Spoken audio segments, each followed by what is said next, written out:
reaction. Manchester United 2, Burnley nil, or Burnley nil, Manchester United 2. And as it says, Brandon Williams and James, as I'm liking to call him in this post-match reaction, were absolutely superb. Um, if you watch my preview to this game, coming into this game again, I thought this was going to be another team that's going to be difficult to break down.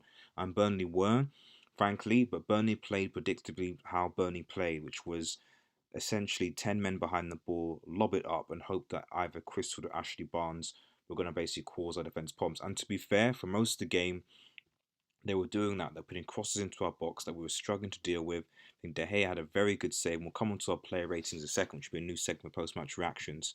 But it was that. It was just that. And I'm happy. I'm happy. I'm actually really, really, really happy because um, hopefully, now I know there's a lot of fans, a lot of people looking at this going, we didn't play particularly great. Ole Gunnar Solskjaer, it's not a tactical genius, blah, blah, blah, blah. There's a lot of, Raymond Moore, shout out to you.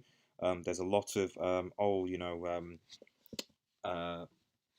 this isn't always on the players. And there's an element of truth to that. The only thing I would say in that sense is that it is clear that we had to rotate players.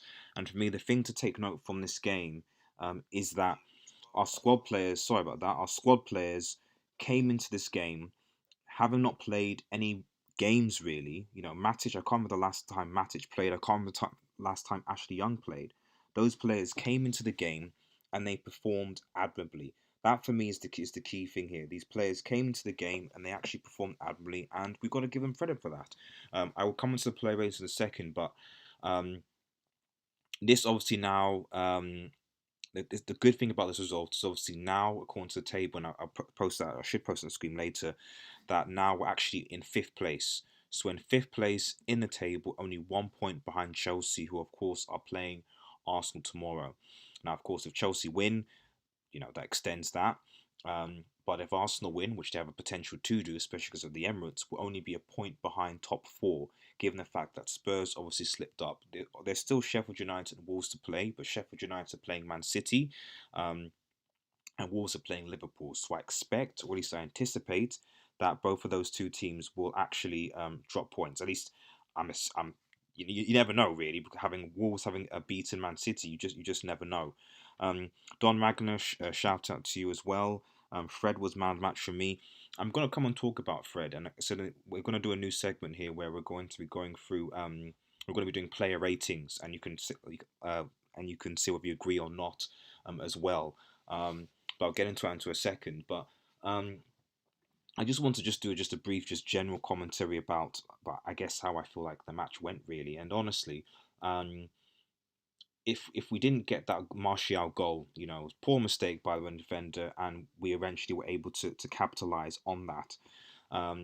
But outside of that, to be honest, it was quite a boring game. I'm not gonna lie, So certainly for the first half an hour, it, uh, what I would say though, and before I go into what I would say though, is Mike Dean is a disgrace. The referee, the first half in particular, I remember. I don't know whether Mike Dean thought because it was still early in the game, even though 45 minutes had gone, but the amount of challenges that Daniel James had to deal with, I think that even Fred and someone had to deal with, was absolutely embarrassing. Daniel James was hacked down 2 times. I remember one in particular when it was a two-footed stud challenge to Daniel James, and I was panicking because when he got tackled in the second half, I thought, my goodness, he's going to be injured. We're going to be short down again because this idiot referee can't seem to referee a game. I'm surprised that Burnley ended that game with 11 men on the field, to be honest, because at least two of them should have been sent off, in my opinion, because the amount they Burnley didn't do anything. I think they were even worse than Newcastle. I know we beat Newcastle by a larger margin, but I actually think they were worse than Newcastle because they did absolutely nothing bar lob the ball up and just foul. It wasn't football at all. And having watched Norwich play against Tottenham, I actually wish that Burnley were in the position that Norwich were, because it was just painful to watch. And I'm sure Sean Dyche will come on and make some complain or moaning that, oh, we should have got this decision or we should have got that decision or blah blah blah. your team is trash right now, and it just plays negative boring football more so than us. And that's coming from a United team that just counter attacks. So I'm going to get that out of the way because I thought the refereeing was awful. I thought Burnley as a team were just woeful, absolutely woeful. Raymond Moore, Matic did great today, keeping possession for us. I agree. I agree with that 100%. Like I said, shout out to Matic because again, when was the last time Matic played? You know, when was the last time Matic played? When was the last time Ashley Young played? And I actually think they had, I think they actually had decent games. You know, so just gonna jump into this segment. We're basically gonna do player ratings. So excuse me for 2 seconds.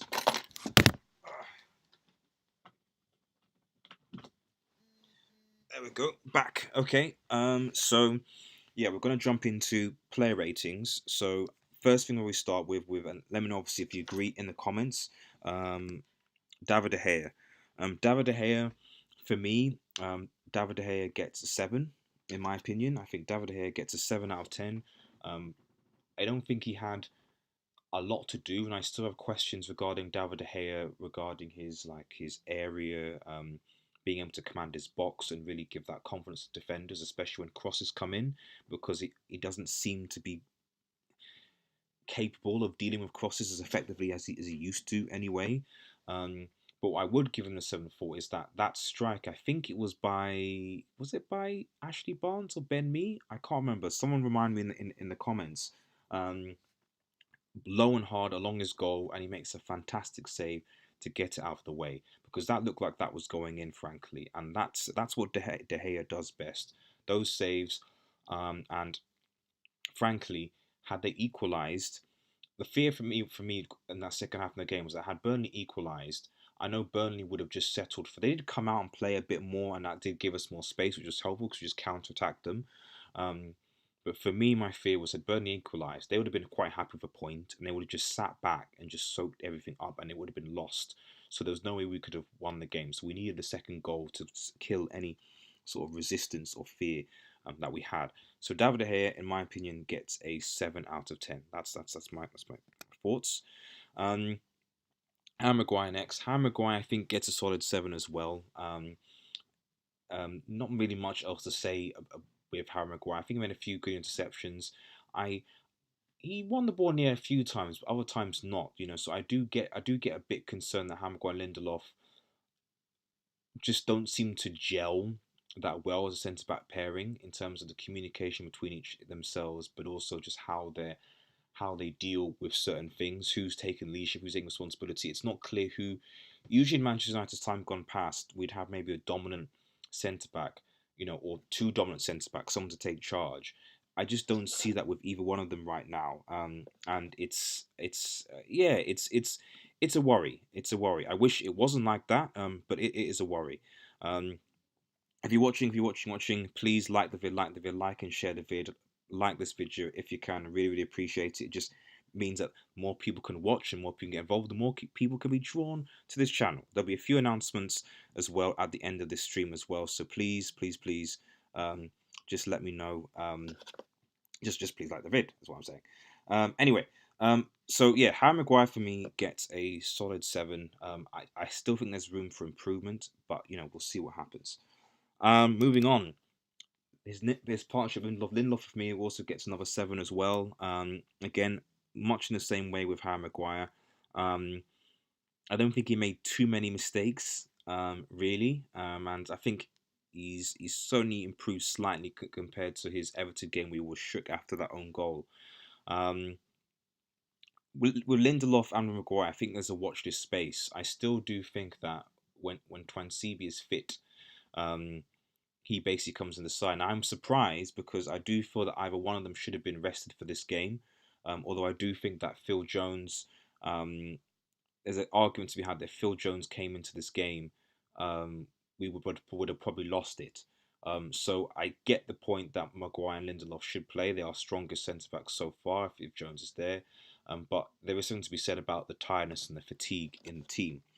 Don Magnan does say 80 million for a defender that's great in the air, yet we can never find him in set pieces. That's a very good point, actually. And I don't really, as you were talking obviously about Harry Maguire,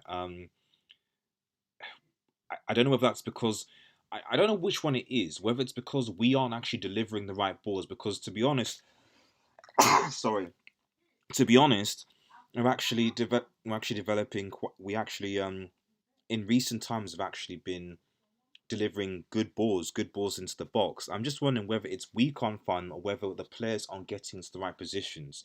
Certainly against Newcastle, I remember, and Everton, the amount of times that our fullbacks delivered what I thought were good balls, but there was just no one there to attack it, no one anticipating it. So I think it's a combination of both. It's a combination of our deliveries are not the greatest, but also the fact that when they do come, no one seems to be really be anticipating the deliveries. Raymond Moore, why was Pogba absent today? Is he injured again? Or Ollie resting him for Arsenal game? That is a good question. That is a very good question, and all I could see, Raymond, was that before the game, and obviously you were here with me in my pre-match preview, is that Ollie said simply that he's easing him back in. He's easing him back in. Now there is an argument to be had. Now, actually, looking at this Burnley game, that frankly that was probably the right decision because given the amount of fouls that the Burnley players, I mean, look at what they did to Daniel James. Just imagine that on Pogba, and then Pogba's out for Wolves, City, and Arsenal, obviously. So now that I look back at it, I think it probably maybe Ollie thought that you know what these Burnley players are thugs, and they are thugs.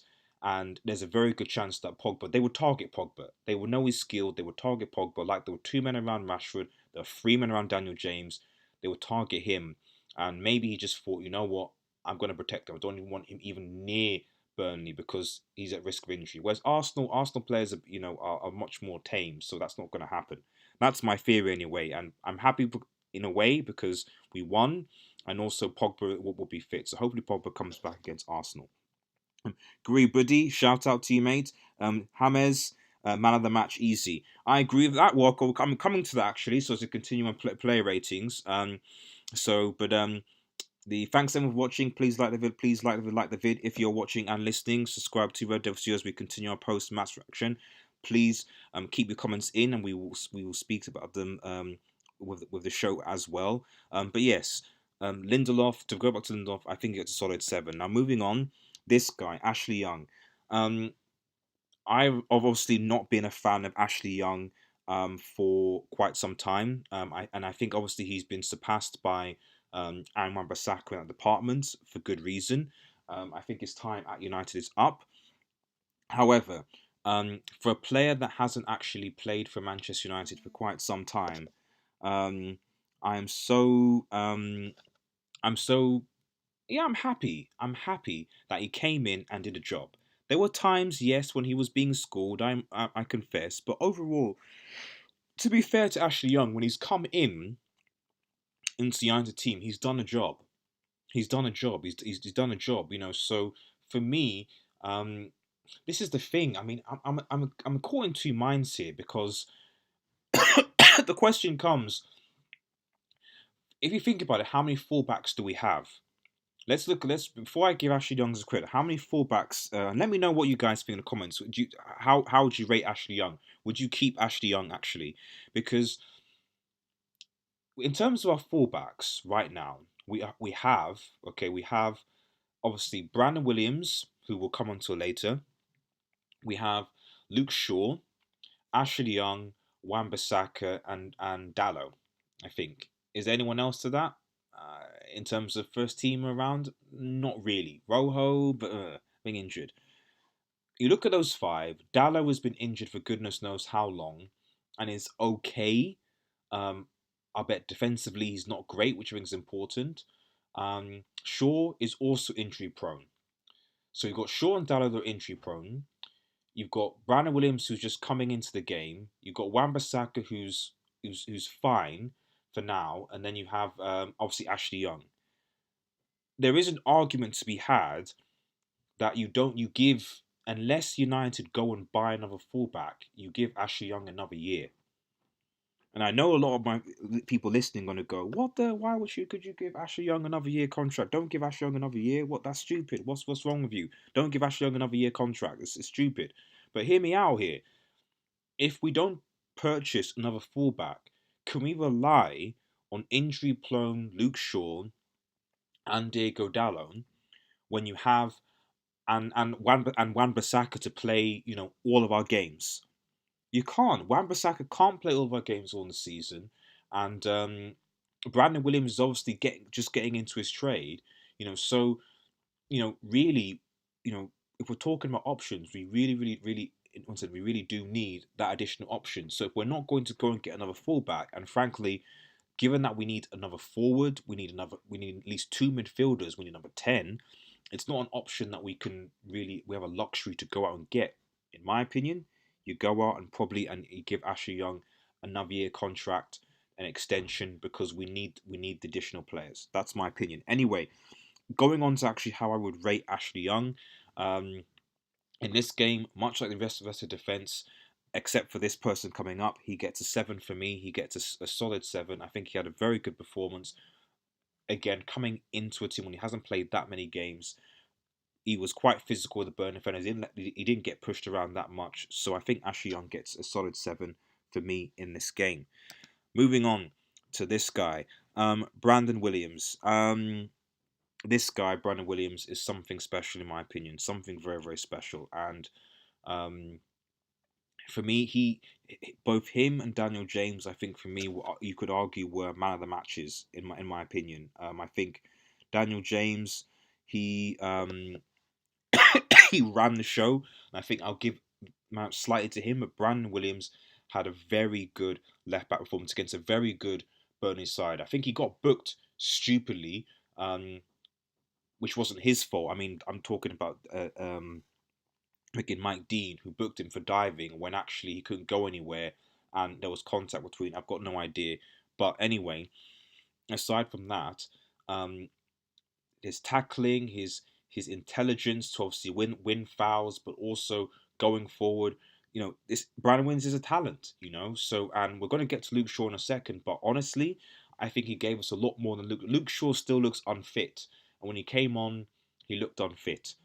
So for me, Brandon Williams and Luke Shaw compete for that left back spot. He did struggle, Brandon Williams. I must confess, he did struggle against Sheffield United, but he did score. So again, this is a player that, much like Brandon Williams, needs game time, regular game time to come to this team. If I was Ollie, if you're not going to play Brandon Williams and Greenwood regularly, send them out alone in January or whenever to get the game time so they can come to the team with experience, because these are players that really need to be now starting to play regularly, or at the very least on games, because we need to rotate our squad. And there's certain players that are not stepping up as much as they should, and I put Luke Shaw in that category. So for me, Brandon Williams, solid performance. He gets a solid 8 for me. I think he had a very, very good performance. And for such a young talent coming to the squad, he deserves it. Raymond Moore says, Young was decent, not great though, barely coming forward. I know, I agree, but we've got to bear in mind the fact that when was the last time Ashley Young played a game? So I'm giving generous scores and slightly higher scores to the fact that, like, we're talking about players like Young and Matic who haven't played for ages, and they're now coming into a team where you're playing Burnley, or quite a physical team. So considering the fact they still did a good job despite having not had any real game time, I think it's something to be admired. Brandon Williams is our next ever. That's how good it is. I hope so. I hope so. I hope he maybe needs to bulk up a little bit, but I hope he turns into that, because we do need competition in that area. And as I said, if we're not going to go out and get, I don't think we're going to go out in January or someone to get new fullbacks. We've already got one in Wan-Bissaka, but when you're looking at the fact that you can't really, Dallo and Shaw aren't going to give you a full season because of their injuries. At best they might give you half a season, a quarter of a season. Dallo, I think, is probably going to give us a quarter of a season if he comes back fit. I don't know when he's back, actually. If in the comments, let me know. Luke Shaw, I wouldn't be surprised if he ends up injured sometime in February. So for the fullbacks that we have available in Brandon Williams, in Wan-Bissaka and Young, also we need to alternate with them. Next up is this guy, Matic. Matic, again, much like Ashley Young, I think again he had a solid game. Again, Um, he was called upon, hasn't played that much, and he's obviously going away. Well, I won't say obviously, but there's rumours anyway that he is leaving in January. A part of me, well, we can't afford him to leave. I mean, there is there's been obviously this talk about this Deadwood players that need to be moved on, etc. But we also need to be conscious about depth at the end of the day. And Nemanja Matic came in, he did a job. His distribution, I forgot sometimes how good while Matic is slow, Matic's distribution can actually be very good, and actually made quite a few key passes in that game, which I thought were very, very important. So certainly, one of the things I feel that we've lacked from McTominay and Fred at times, that Matic can give is like an actual good key pass, a good key pass forward. I certainly remember when Ollie, in the first 3 months that Ollie came in, when I think he had Matic, Herrera, and Pogba, I think in the three, it just worked because. Um, and Matic was passing forward, Herrera was box to box. That was our midfield. And frankly, to be honest, had Herrera not gone, I still would have said that that midfield is probably how our midfield should have remained. Bar probably, maybe you could have probably put Fred and McTominay instead of Matic, maybe, but or alternated with Fred and Herrera, possibly. But that was a good midfield and it worked at Matic's strengths, So it was good to see Matic again. Um, I would be very surprised if he's not if he's still at Manchester United in the summer. But again, due to a lack of squad depth, we need him. So I think for me, Matic again gets a solid 7 as well. Had a good overall performance and did the job. Um, Moving on to this guy, Fred. Fred for me gets an 8. Fred has been going from strength to strength, in my opinion. I think he's I can't remember the last time United actually had a good Brazilian player. If anyone in the comments can let me know, when was the last time Manchester United had a player that basically, was that was Brazilian, that was good. Please let me know. I would really, really, really love to know when that happened, because I don't know when it's happened, but Fred is proving the hate is wrong. And I remember like a lot of fans last season, and last season was Fred's first season. Said he was going to be a flop, and even in the beginning of this season, he's not ready. Solskjaer doesn't want him. Blah blah blah blah. He's not playing him. But I always said with Fred, and I stood by this, is that with Fred, he just needed games. He kept on being thrown into the team, taken out of the team, thrown into the team, and he never had a run of games. But now, since Pogba's injury and even McTominay been injured in a while, Fred had a consistent run of games back to back in the first team because we just don't have any midfielders, and Fred has performed. Sorry, so I think Fred. I give Fred an 8 today. Just like I give him an 8 against Newcastle. He was superb. I don't think he did perform sometimes, but his tenacity and his work rate is second to none. And with McTominay being injured, my fear was, oh my goodness, um, I don't know whether Fred will actually be able to cope with McTominay not being there. But for me, so long as there's someone that's slightly more defensive, maybe playing with Fred, i.e., like a Matic, I think Fred will be fine. And so for me, Fred, we need to keep Fred fit as much as possible. If Fred gets injured, then we're in trouble. And I think that with McTominay injured, with potentially being injured to knee ligament injury, I think it was, as you see in the video, until possibly early next year. We need to be in the hunt for the Giant transfer window for midfielders. We do. We really, really do. Because if Solskjaer is worried about Pogba coming back and all the rest of it, we need to sign a midfielder in the January transfer window. It's a must. Raymond Moore, so many fans said Matic is slow, but the way I see it, he is the calmest player out there. Doesn't panic and playing it simple. That's a good shout. That's a good shout. You're right. I think he is slow, but the thing with Matic is Matic has composure. There's one thing about him. And maybe it's because a lot of these United players are quite young and don't have the experience. But one of the things that you see with Matic that you don't see, I do see it with Greenwood to a certain extent, but with a lot of United players, they just lack composure. They rush things, they hurry things, they don't take a bit of time, they might be a bit selfish, etc. there's a lack of composure to a lot of these players' game. Marcus Rashford is um, Marcus Rashford is a prime example of that, and we'll get to Marcus Rashford in a second. You know, but I agree. I agree. Right. So Fred was an 8. Moving on to this guy Pereira. I'm going to give Pereira a 6. Um, I've never been Pereira's fan for some time, and I don't. I think he had an okay game. I must confess, I didn't watch all of Pereira's movements, but I don't know. I just continue to struggle to see um, what Pereira offers to this team. I just do. 9 people watching and only 2 likes. Come on, guys, like the vid, like the vid, like the vid. For all people are watching, like the vid, please. Really, really appreciate it. 10 people watching now. 10 people watching. We should have 10 likes. Come on, guys. Come on. Um, so yeah, I with Pereira, I don't know.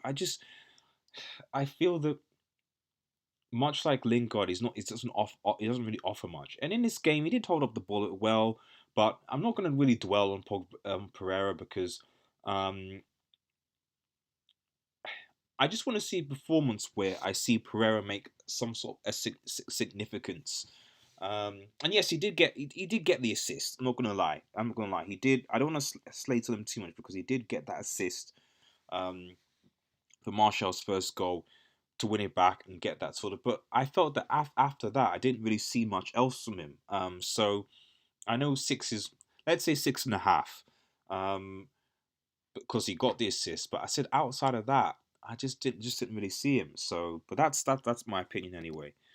Um, this guy's getting a straight out 9. This guy is getting a straight out 9.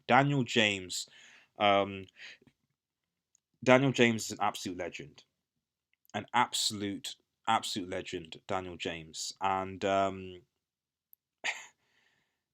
it's. I think people need to realize that this is a guy who was £15 million. Okay, maybe legend is a strong word so far in his first season, but I think people need to realize that he was 15 million from Swansea. I think he was 15 million, 15 million from Swansea Football Club. Um, and today, in my opinion, I feel like he bossed Burnley's midfield. He just the pace, the pace, the pace that he has was absolutely incredible. I think there was one in particular where he ran through the entire. It was a counter-attacking move, but he ran through the entire midfield with I think 3 Burnley players in the second half around him. He lays it off. He pretty much gets it to the 6 yard area. He lays it off to to Martial, I think it is. Martial then doesn't take it first time when he should, frankly, and then passes it to Lingard, who doesn't seem to know what to do with the ball, which seems to be a regular occurrence with Jesse Lingard, and we'll come to talk about him in a second. Um, but Daniel James is my man of the match. Smash the like button if you think Daniel James is your man of the match as well, because he was just he was everywhere. He was hardworking, and it felt like he. I mean, maybe the rest did him some good. I'm sure it did him some good. I mean, I would like. A part of me does feel. A part of me does feel. If it's worth experimenting, and let me know what you guys think about this in the comments afterwards. About putting Daniel James number 10 role. Because there were a lot of times when he just ran. Yes, he ran came from the right, but there were a lot of times where he was playing quite central. Um, and whether or not you play Daniel James as a number 10, try that out, see how that goes through the middle, just above the midfield, and put Greenwood on the right, and then you can put Rashford on the left and Martial on top. Try something like that. I don't know, because I feel like Daniel James gives us a lot more than Pereira and Lingard do, and I think he is a solid 9. Daniel James, an absolute solid 9, an assist, and he completely. The only thing I have is just that the amount of fouls that he was getting. Shout out to Illy United, thank you very much for joining up. For me, was man of the match was Fred. I said I'd given Fred a high score before. I give him an 8. I think Fred was very very good as well. He's been having very good performances back to back. But I just feel that for Daniel James and why he just for me he just pimps it. He's the fact that he is so young. He's young.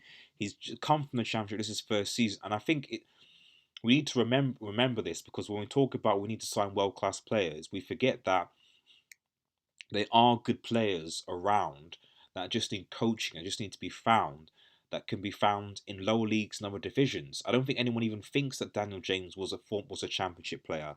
You know, people forget that Andy Robertson, who was Liverpool's left back, Liverpool I think bought him from Hull, and he's now arguably the best left back in Europe. You know, so there are good players and good gems there. You just need to find them. We don't need to spend exorbitant amount. You look at, okay, yes, Pepe has time, but you know, Pepe's playing on the right, cost 72 million. You know, what's he done? You know, Daniel James cost 50 million, and how many assists and goals has he scored? You know what I mean? So, shout out to him. Smash that like button if you think Daniel's the man of the match. And smash it if you think that Fred was the man of the match. Anthony Martial, man. Martial. Still finishes. Better technique, definitely, than Marcus Rashford. We're going to come to him next. But I took this guy out of my fantasy football team, and in the last two games, Martial scored 3 goals. We missed Anthony Martial. Playing a number 9 role, and a lot of people give Martial stick for being selfish, for being not holding on to the ball enough, this, that, and what have you. Playing a number 9 role, you're back to goal, is very, very difficult. And Anthony Martial, his technique and touch is far superior to Marcus Rashford, which is why he's having much more success in that position, in my opinion, than Marcus Rashford ever did when he tried to play the number 9 role in Martial's absence. Good finish with that assist on Pereira, and he's going from strength to strength, you know. So we have Arsenal next around New Year's, and you play Martial, you play Rashford, you play Lingard, you play Green, you play our pacey players, because we can hurt Arsenal, we can hurt this defense. They're going to be difficult under Arteta in terms of breaking them down, but we can we can cause them problems. We can really cause them problems. 13 people watching. Shout out to you guys. Like the vid, like the vid, like the vid. Like, share, and subscribe to Red Devil Studio if you're new. Let me know what you think, and participate in this show in the comments. I'll be reading the comments as we go along.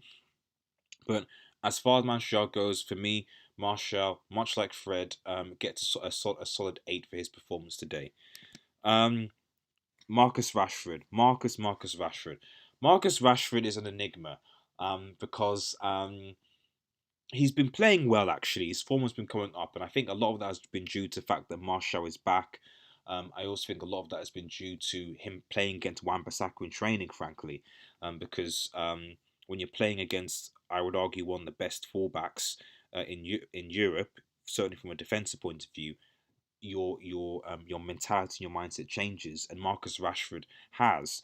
Ilya United so says United need to beat Arsenal in the 2nd of January. It's my birthday. Come on, shout out, man, shout out. We definitely, if we beat them, and if Chelsea think lose, then we could potentially be in top 4. So this is the thing, you know, we're only a point behind top 4 now. So here's hoping to that, seriously. As far as Marcus Rashford goes, I mean, thank goodness he scored that 2nd goal. I mean, the game was over anyway, frankly. The whistle would have probably been blown. But I don't want to beat a dead horse, but Marcus Rashford needs to work on his composure. He does. You know, his composure in front of goal needs to improve. Take some time. If you've got time, take a touch. If you don't have time, just shoot, or have a look around. There were a few times in the first half where, like, mate, stop being selfish and pass that ball. Okay, stop being selfish. Pass that ball, please, because you know, Daniel James and Marshall in a better position than you. Why do you have to take the shot off? I'm going to give him a 7.5. Because I think that Martial, did have a better game. A fewer players had a better game than Marcus Rashford did. He is playing better, but I think he's playing better because of the fact that Martial was there. The fact that defensively and the midfield wise, we're actually winning better. We're not necessarily to rely on him to defend so much. But I think there's much more to be said about Marcus Rashford. So on to the subs. Lingard. 6.5. I think it was banter when he fouled Nick Pope. I thought that was quite funny, actually. Other than that, I don't think Lingard, when he came on, really did much. He hasn't really done much for a while, frankly. I think he looks like a player. I'm feeling for him a bit, actually, Jesse Lingard, because he looks like a player that's devoid of confidence. Um, and you know, let me. This is the statistic, right? This is the statistic, right? Lingard has not assisted or scored in 2019 in the Premier League. Anyway, he did. I think he did score, obviously, in Europa and so on. But in the Premier League, Jesse Lingard has not. I mean, we're gonna do, and I'll let you guys know to as individual. We're gonna be doing a Red Devil Studio live stream on this coming Monday or Tuesday. Where it's gonna be just a mid-season review. We're gonna look back at some of our predictions from the first podcast, as well as we're going to do our academies, banter academies, and Hall of Fame accounts of players that deserve to be in certain academies. Um, and Jesse Lingard, frankly, for statistic alone of the statistic alone of not assisting, no assists or goals in the Premier League in 2019 is bad. It's bad. It's bad. Daniel James, who's 19, has. Greenwood has. He's scored. So for Lingard to not, and he's not. It's not like he's been injured. So he was injured a few, but he's not, and it's bad. And you know, he looks like a player that's bereft of confidence. I think either he needs to take some time out away from the game, or he might have to move on, because you can't have a player, in my opinion, playing for Manchester United in their first team who basically doesn't assist or score. It just as a winger or as a number 10, it just doesn't work. You've got to get someone better and better soon. So yeah, it's gonna be on him, but he gets a 6.5 for me. United, Lingard needs to go from United. Like I said, I just think that he needs some time away or off, or to think, because like I said, to not assist or score in all 2019 is just an embarrassment. It's just bad. And I hear he's got issues at home and stuff, but even more so for me, that means they need to take time away from the game. Um, Luke Shaw came on, obviously. I'm giving Luke Shaw 6.5 as well. I actually thought that Luke Shaw potentially hindered things when he came on. I'm not a Luke Shaw hater, but I could clearly see how, if Brandon Williams is coached and coached well, how he could actually displace Luke Shaw potentially from his spot, because he's faster, I think, and he's looking at it. Although Luke Shaw is quite fast. Um, Defensively, I feel like Brandon Williams was at least a bit better today. And also, like, it just seems to be more in the game, to be honest. So we'll see. But like it's sorry, Luke Shaw and Brandon Williams will be fighting um, for those spots, because or competing for that left back spot. I don't think you've seen the end of Brandon Williams, although I anticipate that Luke Shaw will come back in for the Arsenal game. But I don't think we should write out Brandon Williams, to be honest. I don't think we should at all. But yeah, Luke Shaw, 6.5, second substitution. United says Williams is better than Shaw. Um, I think it's slightly too early to say. I mean, I think Williams did struggle, for example, against Sheffield United when we conceded three, although he did score and we drew that 3-3. But we'll see. So almost show's almost over, guys. So again, Williams James, absolutely superb. A very, very, very, very good win for Manchester United. We needed these back-to-back wins against Newcastle, Burnley, teams that I thought we might struggle against, because we struggled to break down. For me, Burnley and Newcastle were the epitome of teams who would put 10 men behind the ball and you have to break them down. And the reality is that we've beaten Newcastle and we've beaten Burnley convincingly. Teams that struggle to break down. So the fact that we play Arsenal, a team that isn't like that will give us space, I think gives me a bit of confidence going into that game. I think we've got a good shot at going to Arsenal and getting something from them. I'll bet it'll be challenging with Arteta and how he's galvanised them with the post-manager bounce, but it's possible. Then we have Wolves in the FA Cup, which is always very, very difficult, and I think, that's going to be, I would argue, probably the hardest game out of the three, because I think City, bit low in confidence in the Carabao Cup. And with the way that we play against them, I think we could harm them, especially with the pace that we have and the fact that their defence is frankly pitiful. So I would argue out of the 3 games that we have coming up, the Wolves game is probably going to be the hardest, and we've got a good shot against beating Arsenal. So yeah, thanks everyone for watching, guys. Really, really appreciate those that tuned in and those who will be tuning in after stream. Please like, share, and subscribe to Red Devil Studio. We will, as I said, be doing a Red Devil Studio live stream this coming Monday or Tuesday, where essentially we're doing a midpoint review, New Year's type of sort of thing, academy induction thing. It'll be a lot more interactive. There'll hopefully be video as well, so you'll see some of the guys us getting involved. There'll be a lot more, hopefully a lot more interaction with you guys coming in. It's just going to be very, very casual, very, very casual as opposed to reading things. Hopefully we'll get a lot of you guys involved, so stay tuned to that.